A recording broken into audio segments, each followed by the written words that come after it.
Students नमस्कार। निष्ठा RS में आपका हार्दिक स्वागत है। लुसेंट सामान्य ज्ञान की किताब हमारी चल रही थी और भारत के भूगोल में हमने भारत की सामान्य जानकारी, भौतिक प्रदेश पढ़ लिए। इसके अलावा नदियां और झीलें भी पढ़ ली। जिन विद्यार्थियों ने क्लास नहीं लगाई है वे प्लेलिस्ट में जाके क्लास लगा लें। आज हम बात करेंगे भारत की जलवायु। स्टूडेंट्स, इस टॉपिक को हम मैप के साथ समझने का प्रयास करेंगे और उसके अलावा लुसेंट की किताब से लाइन टू लाइन इस टॉपिक को करते हुए चलेंगे, समझते हुए चलेंगे। तो स्टूडेंट्स, ये आपका जो है, सबसे पहले मैं बता दूं, ये इंडिया का मैप है जिसके अंदर भारत की जलवायु को समझाया गया है।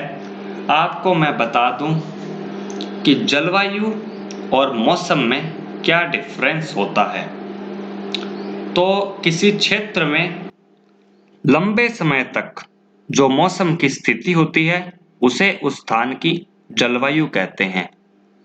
मौसम और जलवायु में ये डिफरेंस होता है कि मौसम एक अल्पकालीन स्थिति है, समय की अल्पकालीन स्थिति ही मौसम है और दीर्घकालीन स्थिति जलवायु है। जलवायु हाथों हाथ परिवर्तित नहीं होती है, काफी लंबे समय तक, साल, 2 साल, 6 महीने इस तरह से जो है स्थिर रहती है। जबकि मौसम है वो बदलता रहता है। गर्मियों के मौसम में बरसात होती है तो ठंड हो जाती है और बरसात के खत्म होने के बाद जैसे ही धूप निकलती है तो गर्मी हो जाती है। लेकिन जलवायु है वो इस तरह से बदलती नहीं है, वो दीर्घकालीन समय तक रहती है। भारत की जलवायु है वो उष्णकटिबंधीय मानसूनी जलवायु है। मौसम के बारे में हमने बात कर ली। भारत में मौसम संबंधी सेवा 1875 में आरंभ की गई थी और उस टाइम इसका मुख्यालय शिमला में था। फिर प्रथम विश्व युद्ध हुआ, उसके बाद में इसका मुख्यालय पुणे लाया गया और अब जो मानचित्र मौसम से संबंधित है वो पुणे से ही प्रकाशित होते हैं। अब देखिए स्टूडेंट्स, हम मैप से एक बार जो है जलवायु का अध्ययन करते हैं। तो ये जो ऊपर का क्षेत्र है, जो हिमालय पर्वतीय क्षेत्र है, ये जम्मू कश्मीर हिमाचल प्रदेश का, यहाँ जो जलवायु है वो ध्रुवीय या पर्वतीय जलवायु है। फिर उसके बाद में उत्तराखंड और इसका जो पहाड़ी क्षेत्र है आसपास का, यहाँ पे टुंड्रा तुल्य, जिसे ईटी नाम से संज्ञा दी गई है। फिर ये आप बीच में देख रहे हैं, ये गंगा ब्रह्मपुत्र का मैदान है और इसे कहते हैं मध्य तापीय गंगा तुल्य जलवायु प्रदेश। अगर हम इस साइड की बात करें, अरुणाचल प्रदेश, सिक्किम, पूर्वी क्षेत्र की बात करें, तो यहाँ की जलवायु शीतल आर्द्र जाड़े वाला जलवायु प्रदेश है। फिर हम प्रायद्वीपीय पठार यानी कि पश्चिम बंगाल और इनके अलावा पठारी जो क्षेत्र है, वहां का जो जलवायु प्रदेश है वो है सवाना तुल्य जलवायु प्रदेश। उसके बाद में स्टूडेंट्स हम दक्षिण की तरफ चलते हैं। तो ये आपका जो क्षेत्र है वो उष्णकटिबंधीय आर्द्र जलवायु प्रदेश है और दक्षिण कोंकण मालाबार तट के ठीक पास वाला प्रदेश उष्णकटिबंधीय मानसून तुल्य जलवायु प्रदेश है। कर्नाटक, तमिलनाडु छाया वृष्टि छाया क्षेत्र प्रदेश है और पूर्वी राजस्थान और पश्चिमी हरियाणा के जो ये क्षेत्र है, यहाँ पर आपके मरुस्थलीय एरिया है, वहाँ उष्ण मरुस्थलीय जलवायु प्रदेश है, जहाँ थार का मरुस्थल है और ये मरुस्थलीय जलवायु प्रदेश राजस्थान के जैसलमेर, बीकानेर और बाड़मेर जिलों में है। तो स्टूडेंट्स, ये मैप है और मैप के द्वारा हमने एक बार सभी क्षेत्रों की, भारत के सभी क्षेत्रों की जलवायु का अध्ययन कर लिया है। स्टूडेंट्स, अब बात करते हैं कि भारत की जलवायु को मानसून के अलावा जो कारक प्रभावित करते हैं वो दो है। एक तो है कि उत्तर में आपके हिमालय पर्वत है, उत्तर में हिमालय पर्वत है जिसका क्या फर्क पड़ता है, तो मध्य एशिया से आने वाली शीतल हवाएं हैं, जो मध्य एशिया से शीतल हवाएं, ठंडी हवाएं आती है, वो भारत में नहीं आ पाती है, जिससे क्या है, जलवायु प्रभावित होती है। दक्षिण में हिंद महासागर है। इसकी उपस्थिति एवं भूमध्य रेखा की समीपता के कारण उष्णकटिबंधीय जलवायु अपने आदर्श रूप में पाई जाती है। मानसूनी पवनों द्वारा समय समय पर अपनी दिशा पूर्णतया बदल लेने के कारण भारत में 4 ऋतु चक्रवत पाई जाती है। शीत ऋतु की हम बात करें तो शीत ऋतु स्टार्ट होती है 15 दिसंबर से 15 मार्च तक। फिर ग्रीष्म ऋतु की बात करें तो 16 मार्च से 15 जून तक ग्रीष्म ऋतु रहती है, और वर्षा ऋतु की बात करें तो ये 16 जून से 15 सितंबर तक, और शरद ऋतु आपके 16 सितंबर से 14 दिसंबर तक रहती है।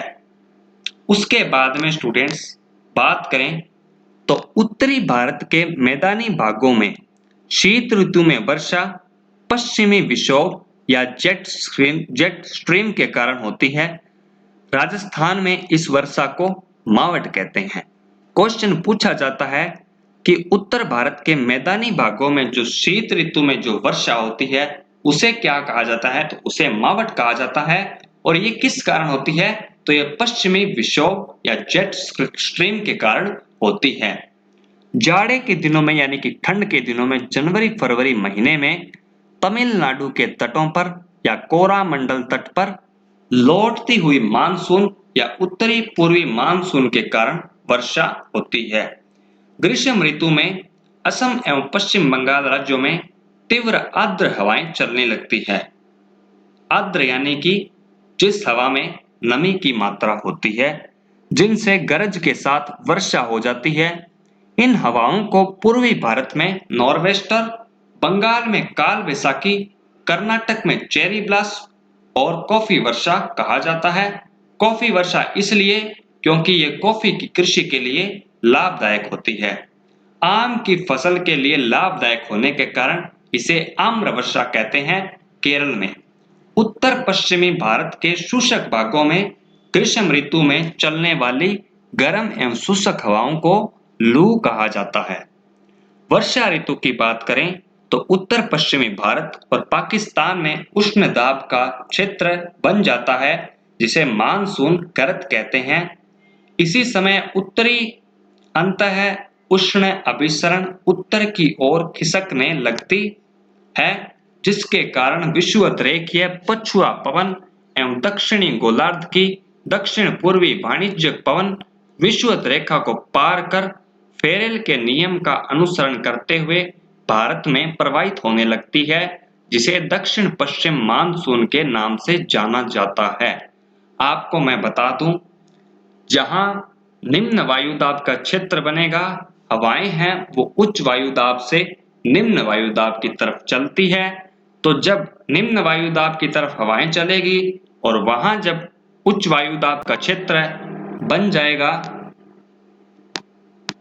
तो उच्च वायुदाब के कारण वर्षा होने के चांसेस ज्यादा रहते हैं। भारत की अधिकांश जो वर्षा है वो दक्षिणी पश्चिमी मानसून से होती है। काफी महत्वपूर्ण प्रश्न। भारत की प्रायद्वीपीयाकृति के कारण दक्षिण पश्चिम के मानसून 2 शाखाओं में विभाजित हो जाता है। एक अरब सागर की शाखा और एक होती है बंगाल की खाड़ी की शाखा।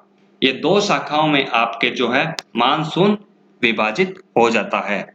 अरब सागर शाखा का मानसून सबसे पहले भारत के केरल राज्य में जून के प्रथम सप्ताह में आता है, और यहाँ यह पश्चिमी घाट पर्वत से टकराकर केरल के तटों पर वर्षा करती है, जिसे मानसून प्रस्फोट कहा जाता है।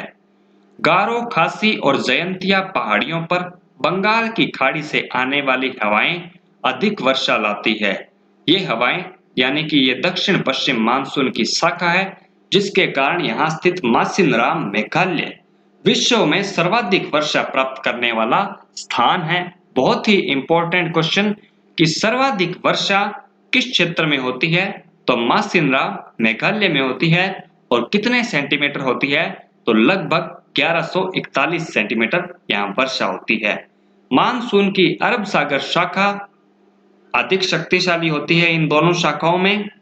और कुल आर्द्रता का इस मानसून में 65% भाग अरब सागर से और 35% भाग बंगाल की खाड़ी से आता है। अरब सागरीय मानसून की एक शाखा सिंध नदी के डेल्टा से आगे बढ़कर राजस्थान के मरुस्थल से होती हुई सीधे हिमालय पर्वत से जा टकराती है और धर्मशाला के निकट वर्षा कराती है। राजस्थान में इसके मार्ग में अवरोध नहीं है, जिसके कारण राजस्थान में वर्षा का अभाव पाया जाता है, क्योंकि अरावली पर्वतमाला इनके समानांतर है, जिनकी वजह से राजस्थान का आधा क्षेत्र वृष्टि छाया प्रदेश में रहता है, जिस वजह से राजस्थान में कम वर्षा होती है। उसके बाद में स्टूडेंट्स मौसम के अनुसार वार्षिक वर्षा का वितरण। तो 73.7% वर्षा दक्षिण पश्चिमी मानसून से जून से सितंबर के मध्य होती है। 13.3% प्रवर्ती मानसून काल अक्टूबर से दिसंबर यानी कि लौटते हुए मानसून से 13% वर्षा और 10% वर्षा आपके पूर्व मानसून काल जो मार्च से मई की समय अवधि के अंतर्गत रहती है। शीत ऋतु या उत्तर पश्चिम मानसून ये जनवरी फरवरी में और इससे वर्षा होती है 2.6%।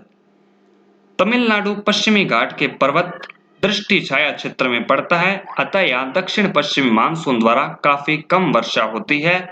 तमिलनाडु में शरदकालीन वर्षा उत्तर पूर्वी मानसून के कारण होती है। अब आता है एल नीनो और भारतीय मानसून। एल नीनो एक जटिल मौसम तंत्र है जो हर 5 या 10 साल बाद में प्रकट होता रहता है। इसके कारण जो है संसार के विभिन्न भागों में सूखा, बाढ़ और मौसम की चरम अवस्थाएं आती है। पूर्वी प्रशांत महासागर में पेरू के तट के निकट उष्ण समुद्री धारा के रूप में प्रकट होता है। इससे भारत सहित अनेक स्थानों का मौसम प्रभावित होता है। एल नीनो भूमध्य रेखीय उष्ण समुद्री धारा का विस्तार मात्र है जो अस्थायी रूप से ठंडी पेरुवियन अथवा हम्बोल्ट धारा पर प्रतिस्थापित हो जाती है और यह धारा पेरू तट के जल का तापमान 10 डिग्री सेल्सियस तक बढ़ा देती है। इसके निम्नलिखित परिणाम होते हैं। भूमध्य रेखीय वायुमंडलीय परिसंचरण में विकृति, समुद्र जल के वाष्पन में अनियमितता, पलवक की मात्रा में कमी जिससे समुद्र में मछलियों की संख्या घट जाती है। भारत में मानसून की लंबी अवधि के पूर्वानुमान के लिए एल नीनो का उपयोग होता है। एल नीनो का शाब्दिक अर्थ की बात करें तो बालक ईशा है, क्योंकि यह धारा दिसंबर के महीने में क्रिसमस के आसपास नजर आती है। पेरू ये दक्षिण गोलार्ध में पड़ता है, इसमें दिसंबर आपके गर्मी का महीना होता है। स्टूडेंट्स, इससे जो है प्रश्न पूछने के कम चांसेस रहते हैं, तो इसको आप एक बार पढ़ लीजिएगा एल नीनो को। ये एक मौसम परिसंचरण तंत्र है जिससे हमारा मानसून काफी प्रभावित रहता है। अब भारतीय कृषि अनुसंधान की स्थापना लॉर्ड कर्जन के काल में 1905 में पूसा बिहार में हुई थी। 1936 में इसे नई दिल्ली में स्थानांतरित कर दिया गया। यह पूसा संस्थान के नाम से लोकप्रिय है। भारतीय कृषि अनुसंधान परिषद की स्थापना 23 मई 1929 को की गई। इसका मुख्यालय भी नई दिल्ली में है। प्रमुख फसलों का जन्म स्थान, तो फसल धान इसका जन्म स्थान भारत व इंडोनेशिया, मक्का की मध्य अमेरिका, गेहूं मध्य एशिया, तंबाकू दक्षिणी अमेरिका, रबर दक्षिण अमेरिका, ब्राजील, उड़द भारत में, उड़द की दाल, मसूर की दाल चीन में, अमरूद अमेरिका, टमाटर मेक्सिको, बाजरा अफ्रीका, जौ चीन, अरहर अफ्रीका, सोयाबीन चीन, मूंग भारत, ज्वार भारत, चाय चीन, कहवा ब्राजील और आलू पेरू और गन्ना भारत में। स्टूडेंट्स, ये होते हैं आज आपकी भारत की जलवायु लुसेंट की बुक के साथ में कंप्लीट। अगर वीडियो पसंद आई हो तो वीडियो को लाइक करें, शेयर करें और चैनल पे नए हैं तो सब्सक्राइब जरूर करें। पूरी लुसेंट किताब आपकी करवाई जाएगी। भूगोल पूरी होने के बाद में हम इसका इतिहास और पॉलिटी के टॉपिक्स आपके सामने लेकर आएंगे और उसके बाद में हम वर्ल्ड जीके से संबंधित कुछ महत्वपूर्ण तथ्यों के बारे में भी बात करेंगे। तो स्टूडेंट्स, मिलते हैं नए टॉपिक के साथ। तब तक के लिए आप सबको मेरा नमस्कार।